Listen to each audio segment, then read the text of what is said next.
You have always been kind of, I think, a vocal leader in college sports, and one of the big talking points nationally over the past few days has been what the Big 12's commissioner said about basically the NCAA's ability to enforce its rules and cheating in college football. Do you think that cheating is a problem in college football?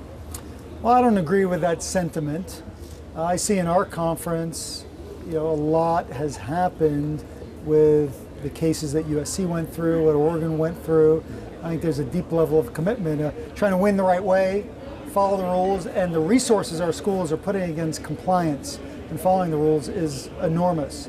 So I think there has been a lull nationally in terms of some of the enforcement activity the NCAA's had due to some turnover and some other incidents that have happened. But I think it would be a mistake to draw the conclusion that people can get away with cheating. I don't see it that way.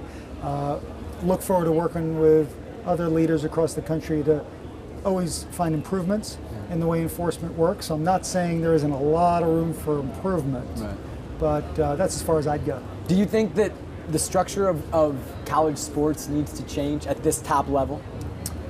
My focus hasn't been necessarily the structure so much as the flexibility the big conferences have to do more for student athletes. Sure. There's a deep level of commitment amongst conferences like the Pac-12 that we want to increase the value of the scholarship. We want to get more money to student athletes, whether it's for food or trips home or clothes or just miscellaneous expenses, to close that gap between what scholarships currently cover and the full cost of attending college. So that's been the big area of focus, minimizing some of the time requirements, making sure there's a healthy balance between the athletic side of a student athlete's experience and the academic side, or just participating in campus life overall. Those are the kinds of things I've been focused on. There's obviously a range between the current scholarship and giving student athletes a little more money and then getting paid. So where do you fall on kind of that spectrum of how much more financial assistance that the players should be getting? I'm very clear in terms of what I'd like to see. I'd like us to cover all the expenses that a student athlete might have, but not cross that line to pay them like they're professionals. Sure. I think it's a bad day, the day that amateurism goes away and student athletes are treated like pros. Why is that?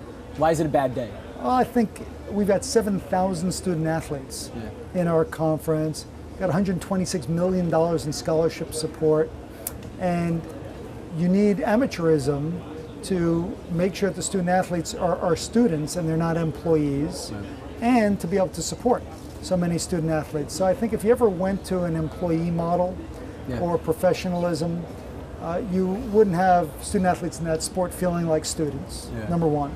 Number two, you'd have a lot less sports and student athletes you could support, and a lot of kids would be deprived of the type of access and opportunity they're given today. How do you reconcile a guy like Marcus Mariota in Eugene, where you go to Autzen Stadium and there are thousands, literally, of number 8 jerseys, and people are buying that jersey clearly because it's they want to wear Marcus Mariota's jersey, his number, and that's a lot of money to Nike, to the university, to the bookstore, to Sports Authority, whoever's selling the jersey. How do you reconcile Marcus not getting a cut of that money? Well, part of that issue is being litigated right now as part of the Ed O'Bannon lawsuit, so we'll see how the courts net out on it. Whatever they decide, obviously we'll follow.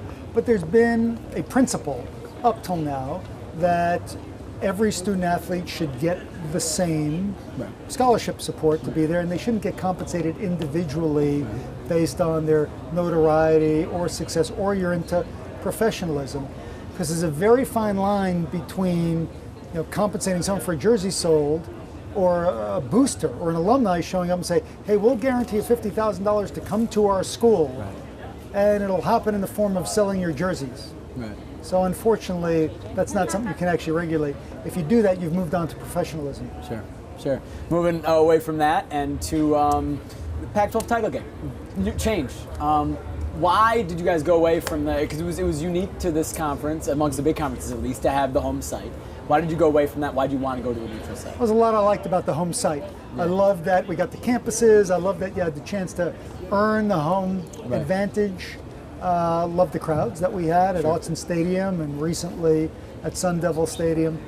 But we have this amazing opportunity with the new Levi Stadium opening up where the 49ers are going to play. It will be the latest, greatest state-of-the-art football stadium in the country. And the buzz and excitement that will be around playing in that venue and fans attending a game in that venue is just so exciting. It's right in the heart of Silicon Valley, part of the DNA of this conference. Just thought it was a great opportunity for the conference to pursue. I think one of the concerns brought up is attendance for a game in San Francisco or Santa Clara, as it is. Say it's Oregon versus Arizona State, and you've got a Duck fan base that maybe is thinking about having to travel to one, maybe two playoff games in a month after that. What makes you confident that you'd still be able to sell tickets, to sell the right amount of tickets to a game like that in Santa Clara? What gives me confidence is what the 49ers are saying. They're sold out.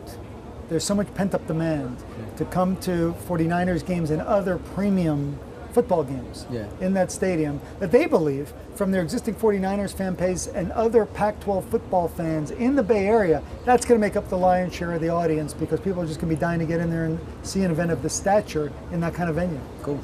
Finally, Oregon. The Oregon Ducks have been on this run for 4 or 5 years. Started with Chip. It has, seemingly continued and will continue. And the way they've done it is different, I think, in college football, both on the field and maybe off the field marketing-wise. What do you think about the Oregon football program and what they've been able to accomplish? Ducks have a great thing going. I think they've really built a great foundation for sustained success in football. Not that you can expect it or take it for granted. Right. This conference is so competitive. Top to bottom, anything can happen. But you've got great facilities, great coaching staff, you've got a great offensive scheme and kind of personality associated with that program.